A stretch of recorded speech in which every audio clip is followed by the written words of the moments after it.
Good evening, everyone. Thank you for coming to this press meet. It is our formal invitation to visit us in Visakhapatnam to our partnership summit that is being held on 14th and 15th of this month. As already introduced, I had embarked on a Padayatra, 3,132 kilometers, which covered the length and breadth of my state. There are many experiences in my Padayatra that have shaped who I am today, and one of it was a woman called Mohana. And this was one woman who was making bhajis on the side of the road. This was one of the earlier constituencies, during my Padayatra, one of the very first constituencies that I walked. I mean, there when I met her and I sat next to her and I asked her what she expects from the new government. She said for the last 30 years, she's been sitting there making bondas, selling it. And she has 2 kids who she educated very well. She lost her husband to alcohol. And she said that just give them jobs, find them jobs. And this is something that echoed across the youth of Andhra Pradesh. I did various programs like Nara Lokesh and so on and so forth, where their only request was that to create opportunities to work. So, as part of the manifesto committee, we made 6 promises, and the first promise was to create 20 lakh jobs in the 5 years of the NDA government. So, it's the Super 6 promise. The first promise is that. So, for us, it's not just a target, it is a pledge to the youth of Andhra Pradesh. And this is perhaps one of the biggest employment mission that has ever been undertaken by a state in India. So every single policy that we have created is with a clear focus to create jobs. That was the single driving agenda with which our policies have been created. So if you look at it in the last 16 months, we've had firm commitments of $120 billion worth of investments. So these are not MOUs that we have signed and forgotten. In fact, quite a few of them we haven't even signed an MOU. So one great example of it is ArcelorMittal. They're going to build India's largest steel plant in already a steel city called Visakhapatnam. South of Visakhapatnam, they're building a steel plant. And we have no MOU with ArcelorMittal. And it got concluded. The entire understanding with Aditya Mittal and I got concluded over a Zoom call. And the second example of it is, of course, Google, which is India's largest FDI investment ever. And that's again coming to Visakhapatnam, our data city. So that's a testimony of how we have attracted global investments. Even if you look at solar manufacturing, out of the top 10 manufacturers in India, 5 of them are setting up their manufacturing plants in Andhra Pradesh. This is in the Rayalaseema part of Andhra Pradesh. BPCL is investing about 1 lakh crore in refinery. NTPC is investing about 1.65 lakh crores building a green hydrogen hub again south of Visakhapatnam. So each of these investments, though we're talking about the investment quantum, for me it is a number of jobs it creates, and that is what is very, very important for me and of course all of us sitting here, and that's the promise that we've made. The partnership summit, the theme is quite clear from Andhra's perspective, which is companies driven by speed choose Andhra Pradesh. Across sectors, we have seen that the investment quantum is substantially increasing. Even homegrown companies are investing, even medium-sized companies are investing, north of 1,000 crores in capital expansion, new location. Even a 6 months delay, even a 3-month delay, even a month delay changes their entire business plan. In some cases, it makes it unviable. So speed is the most important thing that is driving investments today here in Andhra Pradesh. That's why companies like TCS, Cognizant, and few more have chosen Andhra Pradesh given the negative sentiment in the sector, because that is the speed that we have delivered. And if you look at it, it's not just in IT. We have extended across blue collar jobs. So manufacturing is core to us. Hospitality is also very, very important. We are one of the very first states to recognize tourism as an industry and give it that status. And the target given by our Honorable Chief Minister is to create 50,000 rooms over the next 3.5 years. We have finished 1.5 year of a term. So far, we have signed about 8,500 keys. The rest we will also complete. So speed is what defines Andhra Pradesh today, and that I believe is our competitive advantage. So a lot of people ask me, why Andhra Pradesh? I'll give you 3 distinct reasons. First one, I think I've spoken about it quite a bit. Our branding is quite clear. Speed. Second is our leader. Mr. Naidu is a leader who has a clear track record of creating new ecosystems, building new cities. So we have an amazing brand, Babu, and we don't hesitate to use it to the maximum extent possible. Please also understand that, all the companies that we have grounded are because of the relationships that he has built over the last 4.5 decades of his political career. So these are relationships that we've leveraged, we've worked on, we've interacted, and we're able to ground such amazing companies to Andhra Pradesh. The third clear reason, I'm sure all of you would have heard in my public speeches also, while many states in India have double engine sarkar, only Andhra Pradesh has double engine bullet train sarkar. I call it the Namo government. Namo is not just Narendra Modi ji, it's Naidu and Modi ji together. So we have the double engine bullet train sarkar, we're working exceptionally hard. We are very much aligned with the Honorable Prime Minister's vision of Vikasit Bharat. And we have our Swarnandhra vision, which is $2.4 trillion economy by 2047. So we have clear targets, and for all of you who know Mr. Naidu, he's an extremely tough taskmaster. And we've lost track of what day it is. Monday, Saturday, Sunday, everything has just become another day to work harder. So these are clear, distinct reasons why entrepreneurs are choosing Andhra Pradesh and why upcoming entrepreneurs, next generation entrepreneurs should choose Andhra Pradesh. So 14th, 15th of November is our partnership summit in Visakhapatnam. Thanks to CII for giving Andhra Pradesh the opportunity again. CII and Mr. Naidu have a very, very deep relation. It goes back to the early 90s. If you look at the first sustainable building that we have built in Hyderabad, to various partnership summits that we have done together, I think more than 50% of the partnership summits, close to I think 50% of the partnership summits that CII has held has been with Andhra Pradesh, combined Andhra Pradesh, now also bifurcated Andhra Pradesh. So I'd like to thank CII for giving us the opportunity to do it. And why do we call this partnership summit? So it's an opportunity for investors, policy makers, government, and people to come together to look at what are the next generation opportunities. So what are the opportunities in sectors like quantum, AI, material sciences? What are those opportunities that present? And that's what makes it very unique. Yes, there will be MOU signings, and all MOUs are vetted. All these MOUs will be grounded in 12 months flat. So we expect to sign north of about 410 MOUs, in addition to about $120 billion worth of investment. So 120 is already done. This is the next $120 billion. These will create close to 7.5 lakh jobs in the state of Andhra Pradesh. So we are looking at investments across sectors, and this will continue to drive the entire relationship together. Our partnership summit is very exciting. Of course, Piyush Goyal ji is joining us, our homegrown MOCA minister. So Ramu is also going to be there. 300 participants across 45 countries are going to be here. 3 out of the G20 nations are going to be represented. 12 multilateral organizations, and we have 72 international speakers who are also going to attend. While MOUs is one part, the larger part is, of course, the dialogues. And these are meaningful dialogues that will, we believe, set the tone, not only for Andhra Pradesh, for the nation. And thanks to CII, we have 48 sessions, including 1 plenary, 27 technical sessions, 3 standalone sessions, and 11 state-specific sessions. So Andhra Pradesh is also a part of it, but other states, as this is Partnership Summit, other states also will be represented.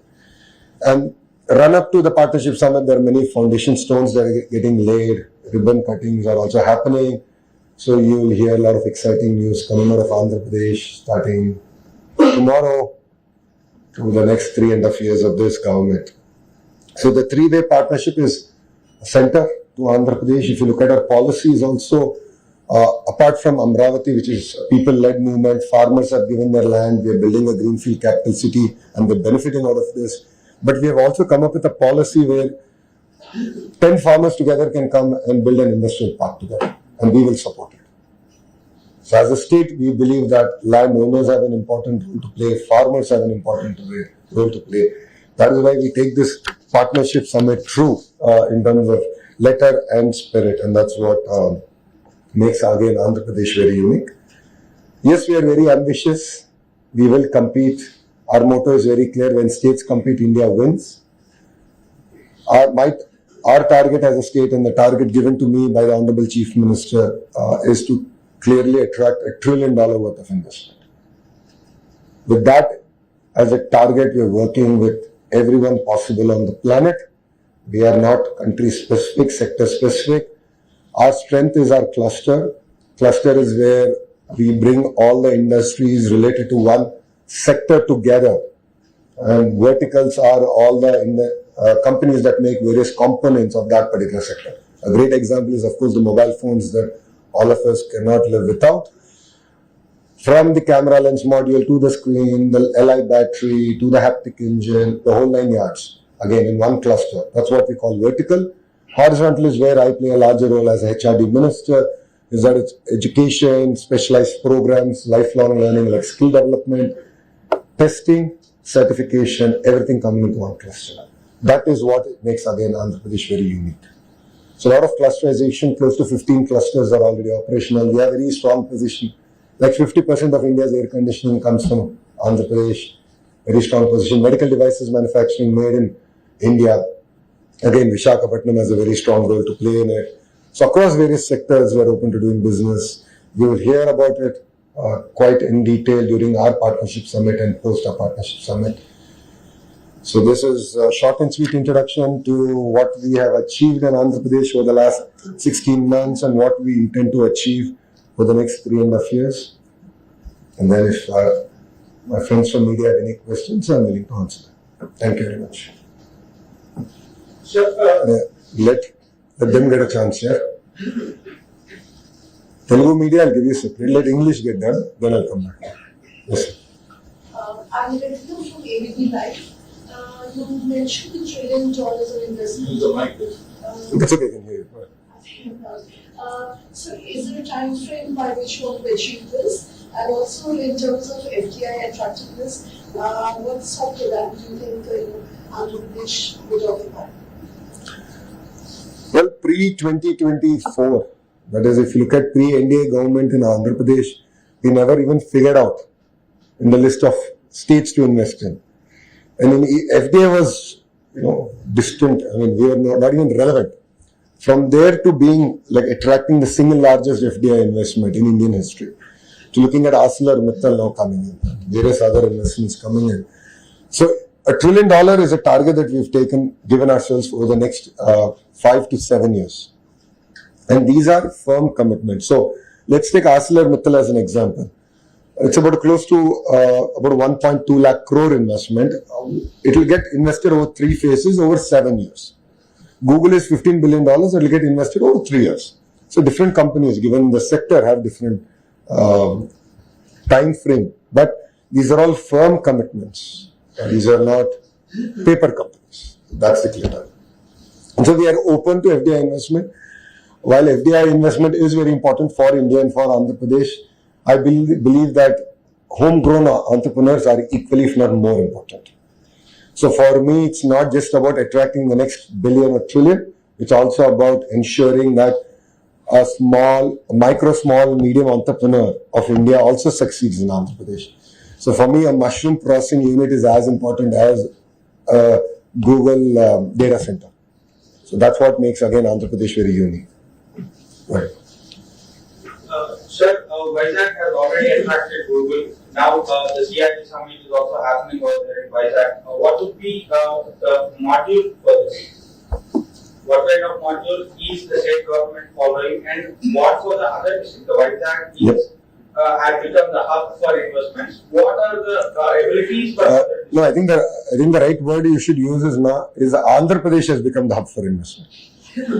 See, please understand that clusterization is our approach. So if you look at it, Kia is in Anantapur. So automotive hub is Anantapur. Renewable energy hub is North Anantapur and Karnool. In the same zone, we have cement hub. Electronics manufacturing hub is between Kadapa and Chittoor. I'm talking about erstwhile districts. So Kadapa and Chittoor. Nellore already is a very diversified manufacturing hub, and we are continuing to double down on the Nellore ecosystem. Prakasam is the entire compressed biogas ecosystem coming in there. If you look at Amravati, of course the capital is there, all the regulatory bodies are putting up their offices, the new capital city is getting built, but quantum ecosystem is coming in. It's not just about bringing a quantum computer. We are going about chasing the entire manufacturing ecosystem of quantum, the next generation quantum, the entire curriculum, the education, the vertical horizontal integration. East-West Godavari is the entire aqua ecosystem. You have the refineries, ports that are coming about, right? And North Andhra is where you have pharma, you have chemical hub, you have medical devices manufacturing, steel city, IT city. So if you look at it, we have a very clear laid out about close to 15 thrust areas and that we're building out. But if you look at the incentives that we give to companies, yes, as a state, we give incentives to companies that choose backward districts more. So while companies that choose X district, which is already a developed district, get a tad bit lower incentives because we want to ensure that development happens equally across the state. So if you see, Oberoi's of the world are building hotels in Rayalaseema and Visakhapatnam, right? Similarly, various other brands are also doing hotels across both.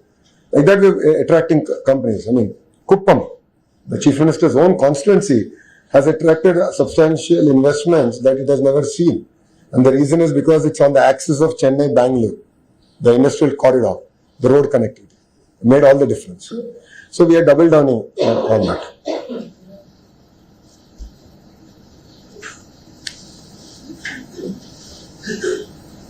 Hi sir, so that's from ET now. I just have a couple of questions. You mentioned about giving entrepreneurs a push. What specifically are you doing to sort of integrate MSMEs into this huge investment boost that the state is going to expect? You also spoke about electronics manufacturing hub being one of the sectors. Yeah.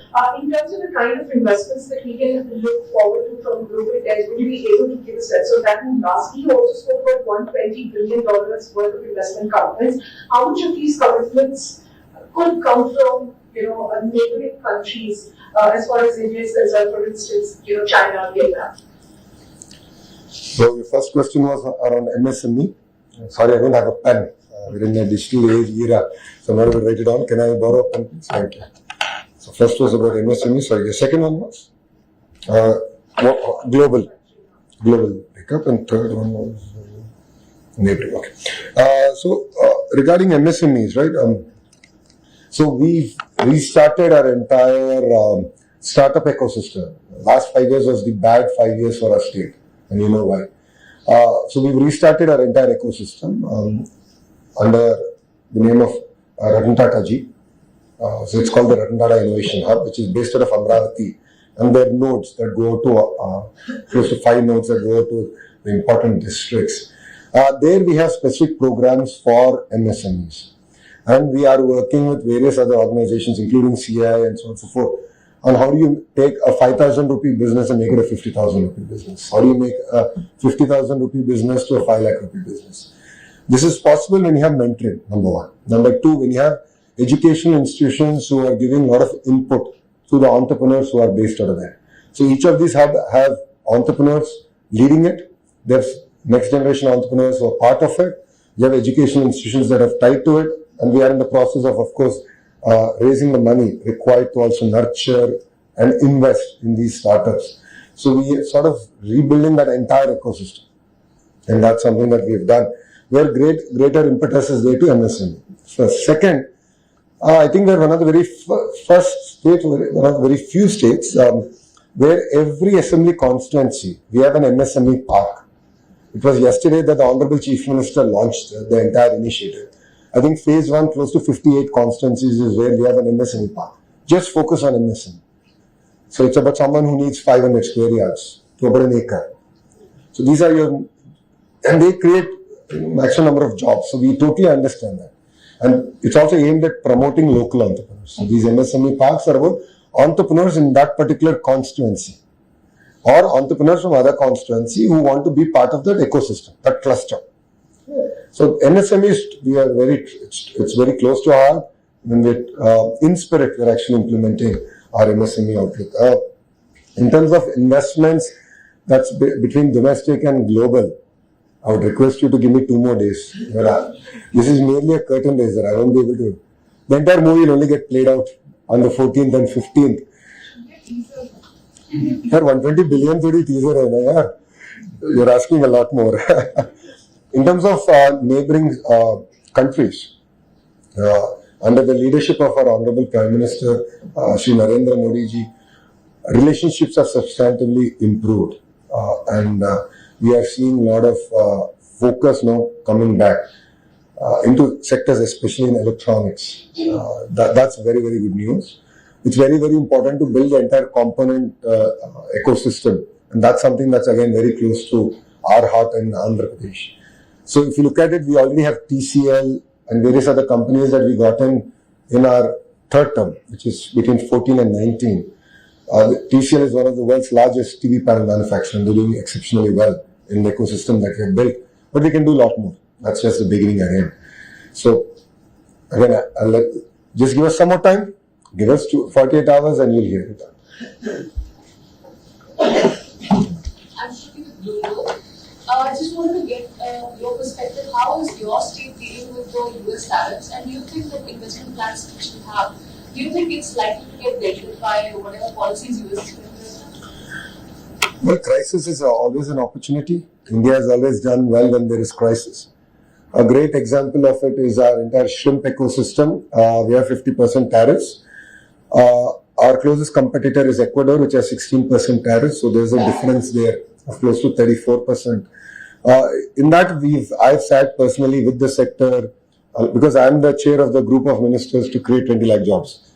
So anything to do with job creation is part of my responsibility. So I sat with the ministers, we've had interaction with the industry, and we proactively looked at how we can help as a state. So one of it is reduction of power tariff to the shrimp farmers.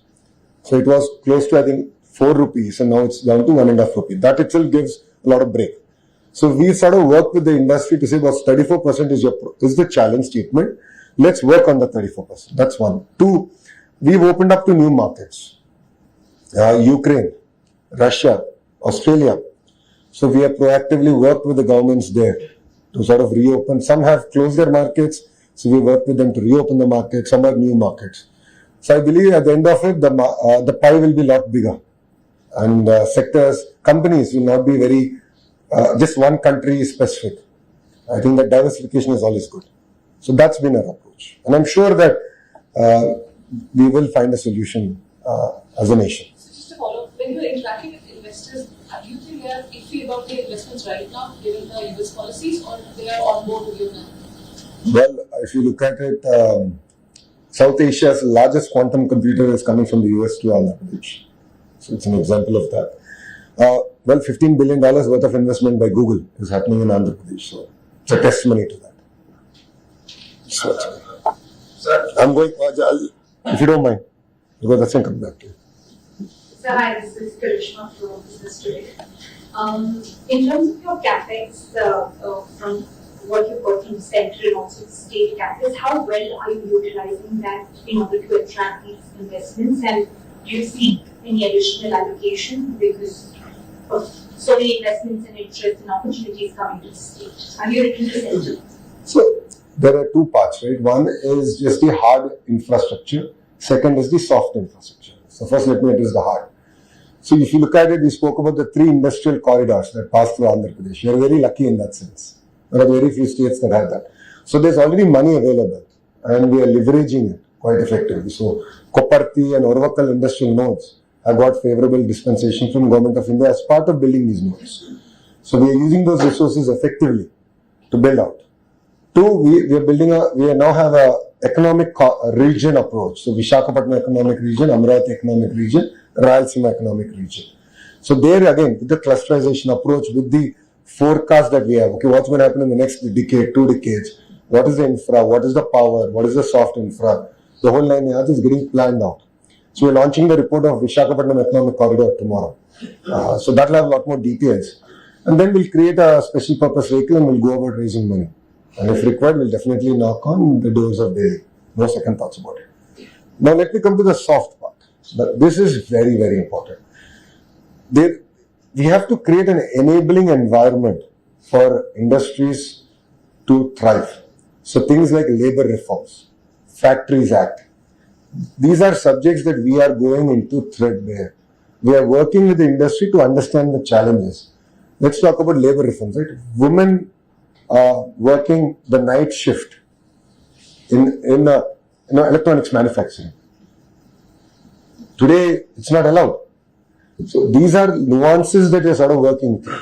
I'm also working with the industry to give me feedback on what are the challenges that they're facing at the field level, cutting edge level. So what part of the process can be automated? What part of the permissions can be real time is something that we're working with the industry. So speed of doing business is something that we take very seriously and we believe is a competitive advantage. Thank you. So, how many ministers of foreign countries are participating in this survey? If you can name a few of them. The second question is, can you also mention that in India and China having a law? So, you invited Chinese firms to take part in this summit, and are you ready to take receive investment, take investment from the Chinese firms, especially in sectors like electronics, IT? So, honestly, the first question, I don't have the information readily available with me. I'll share it with you once the press PC is done. The second part, we are open to taking investment from all the major players in the world and all the major countries that are looking at investing in India. So again, I'm not one country specific focused as a state. I'm sector focused. So electronics, if Chinese companies want to invest in the electronics sector, for me that's a game. But there are a lot of other countries also who have a certain role to play in the electronic sector who are already investing, which is an example of it is South Korea. So we have LG, which is setting up a massive plant in Andhra Pradesh. So like that, we are attracting investments from across, but we are very sector specific. And if companies want to invest in Andhra, we are willing to take. We are willing to ensure that they have a soft landing. First question, I'll get the information. It's changing. What delegation more than 50 countries? Ministers, they're trade ministers. So This is almost 30 countries. I know, but I don't want to get the number wrong because again he'll ask me tomorrow. So let me get the right number. I don't have it readily available. But I know that Singapore has 2 ministers coming in. I know various other countries have ministerial delegations. UAE has, they're coming. The large contingents coming. Let me give the numbers as I get them, please. Thank you. So there is of course, a continuing issue in India with regard to land acquisition. Every company says that in Thailand you can get land within a week. In India it takes years. That debtors investments to a great extent. How are you trying to overcome that? I believe that Andhra Pradesh has tried to create a large land parcel. Yep. But how are you trying to expedite the process of land acquisition? You said Vietnam, right? Is the country that you said. I was Thailand. Sorry, Thailand. Right? Thailand is a country where you can get it within a week. Yeah. Come to Andhra Pradesh, we'll give it to you in 6 days. That is the speed at which you're working. So, see, what's important is to ensure that people are also part of progress. People are also part of the partnership. So, we have created a very proactive policy in that sense.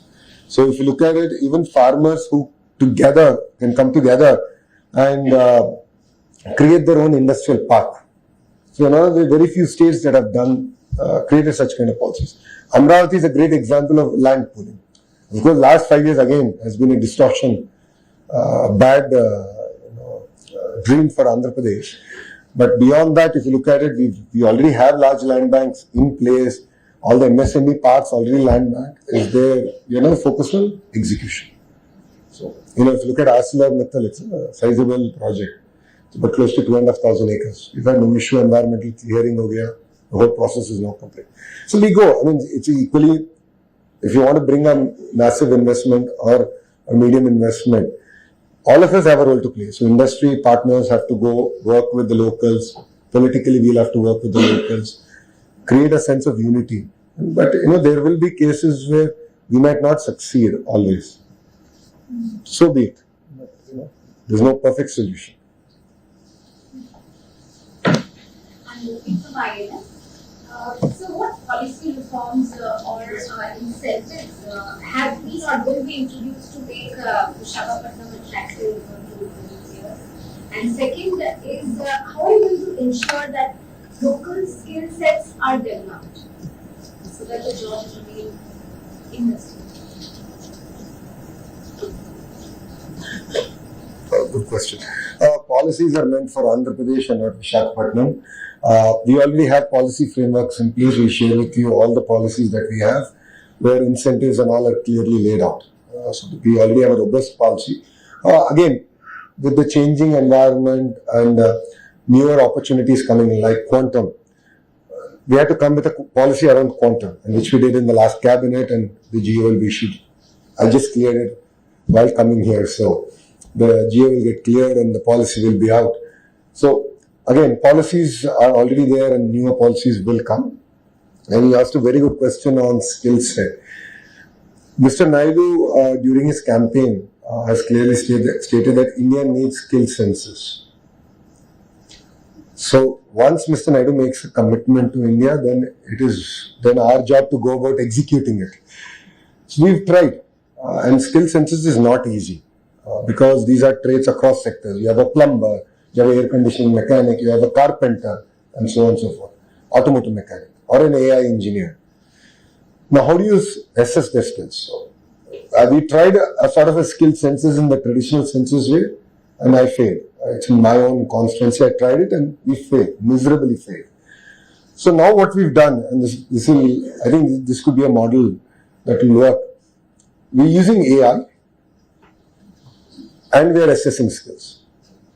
So if you are a carpenter, for example, so we're creating a conversational AI piece where it will ask you questions on certain technical topics of carpentry or AC mechanic, and it will assess you based on that. So we've just done it. I think we are about a month old into it. We are fine tuning it, and this is going to be part of a larger initiative called Naipunyan. And Naipunyan is a portal we're launching, where we are of course aggregating supply and demand. So demand in Andhra Pradesh, supply in Andhra Pradesh, trying to match them. But parallelly, we are doing this assessment also, so that youngsters will also, of course, get trained in interview, and they can hone their skills before they go to an interview, and so on and so forth. But it will also enable us as a state to exactly understand where are our citizens falling behind, exactly which part. Then skill intervention, both online and offline, can be given at a very razor sharp level. So that's the unique initiative that we are doing. So. Thank you.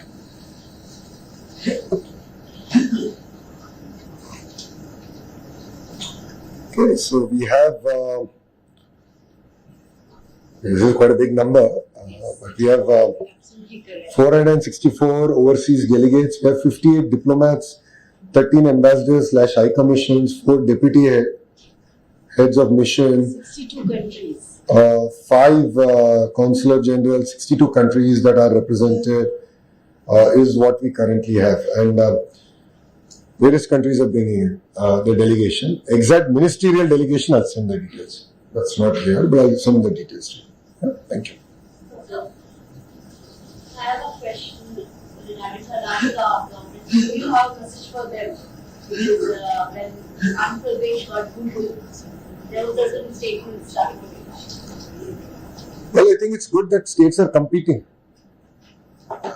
As I said, when states compete, India wins. Competition is very good. If you look at it erstwhile, if I may, Naidu 1.0, in 94-95, during that what I call the golden era for us to combine Andhra Pradesh, it was Mr. Naidu and S.M. Krishna ji who were competing for investments to get foreign dignitaries to come and visit. There's a whole fight between S.M. Krishna ji and Naidu ji when Mr. Clinton visited India, which state you'd host, and then of course he came to Hyderabad. So that's good. That's how I believe that both cities did exceptionally well, and I think states will do exceptionally well. So competition is good, and we invite competition. It gets the best out of us. Thank you. Yeah, in the from out of the 120 billion dollar investment commitment that we say, how much is expected from the overseas and which are the sectors? Give me time till 14th and 15th. I'll officially tell you. This is only a curtain raiser. You're asking for all the information. All the details are there. 14th, 15th will officially announce it. Right? So energy bhi hoga, manufacturing bhi hai. Both domestic and foreign investments are also. You'll be new, not the already. No. No, वो हो गया. We are busy now laying foundations here. For the 120 billion that have committed from 1st of this month till now, almost 3 months, our calendar is tight. So we are busy laying foundation, including ArcelorMittal, Google, various other developers coming in, building grade office space, solar cell manufacturing. This is in addition to that. Yeah. And Vikiman, you write from Indian Express. One more question is, the past 3 months, what is the quantum of investments that have been able to actualize on ground in Andhra Pradesh? And if you can tell us, the sectors which have attracted, the maximum investments, just 2-3 sectors at the top. In terms of sectors, maximum dollar investment would of course be energy. Renewable energy is one sector that we've attracted substantive investment. Second, of course, would be steel, thanks to ArcelorMittal. And in the recent cabinet also we cleared one more, which is coming to Vijayanagara, which is one of the backward districts of Andhra Pradesh, North Andhra, but backward district. So we've attracted one more. I thought we had only one steel city, then of course second one came thanks to ArcelorMittal. Now third one is coming up. So that's another investment that we've attracted. So steel is one big sector, and of course IT. Thanks to now the entire data center ecosystem that we've built. In terms of the 120 billion exact details, let me come back and share that with you. But with all fairness, I would say greater part of it is actually getting grounded as we speak. Because please understand that I think we've just signed Google or announced Google, I think about 45 days back, and we are laying foundation. So, what are the jobs actually created in the last 60 months? Actual number of jobs created in the last 60 months? About close to 2 lakh jobs directly created. Yes, sir. Sir, Ashish, investments like Google or ArcelorMittal also create a lot of step-down industries. Exactly. For example, Google investment will create which looks after a lot of telecom industries that try to get Yep. there.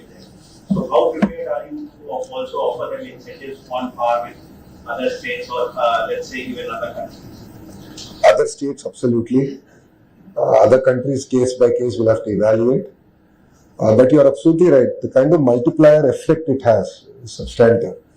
And that is why we are giving something called an early bird incentive. So companies that have chosen in certain sectors, Andhra Pradesh, now, the first 10 companies will have a better incentive package because we believe that they are the catalyst that will build the entire ecosystem. So, as you rightly said, a data center has a potential to create a 25x multiplier impact. So after we signed Google, we flew back with the Honorable CM and we were there with him. The entire discussion was what are the next steps to get the 25x multiplier? In terms of fintech hone do, ya to various other sectors, including manufacturing. Because these servers have to be upgraded every periodic time.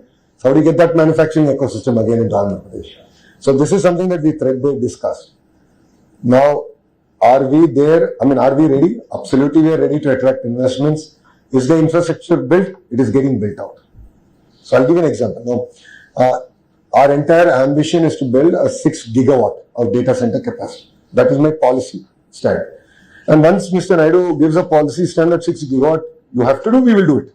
We will not, all of us sitting on this side of the table will not even sleep till it's done. That's great, 6 gigawatt is great. Now I have to get 6 gigawatt of renewable energy. And I need a base load, which could be different fossil fuels. So I have to work on solar, wind, pump storage projects. I have to make sure that they commission in time with, the data centers coming on stream. And then I have to ensure the base load, which is fossil fuel, certain type of maybe a bit of thermal or gas, whatever it is. The base load has to also be in place.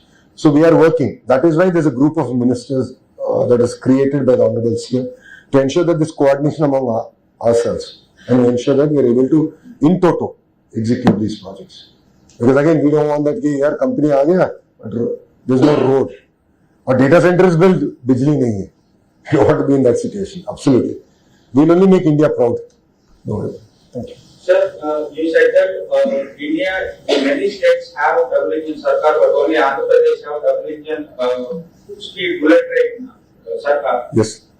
Even CM Naidu, Honorable CM Naidu, in his previous public meeting, he said that many investors are ready to invest in Andhra Pradesh, but they are worried about the regime change happen. Who will give the security for the investments? What you have also just now mentioned in many of your saying that the previous 5 years were absolutely went wrong for Andhra Pradesh. Are any other investors asked you on case that yes, what would be the if previous regime comes into power? For 6 months, I had those questions. After that, everyone forgot. Everyone's moved on. Everyone understands that whatever India government does stands the test of time and politics. So if you look at it, yes, there was some damage, but because of the strong policies and the framework that the government followed in each of this, while giving a project or executing a project, has ensured that the project has continued. So if you look at it, PPAs were unilaterally cancelled. The court again struck it down. Because whatever process was followed was ironclad. Amravati, they tried shifting the capital. The court said no way. Why? Because there is a strong agreement between the farmers and the government to ensure that the capital will remain where it is. And the capital is not just about administrative buildings, it is about the High Court and various other institutions that make up a truly vibrant capital. So whatever we do, whatever policies we do, yes, we are in a hurry, we are delivering on speed, but we are not breaking the law. Due process is being followed on every decision that we take. Every proposal, due process is followed. Only after that we do. So yes, we will have SAPC one day, SAPB next day, cabinet third day. 3 days we are clearing proposals, but we'll ensure all 3 meetings happen. All the viewpoints in those meetings are considered when it comes to the cabinet. So due process is being followed. Thank you. Yeah, I think with this, we are completely running out of time, and the Minister has very important engagements. So thank you very much for joining this very interactive and engaging session, and thank you, Honorable Minister, for sharing his vision and perspective and the policy direction ahead. And I would request you all, invite you all once again to come and witness, see for yourself. I think a lot of the questions will be answered there itself. Thank you so much. Thank you. Thank you.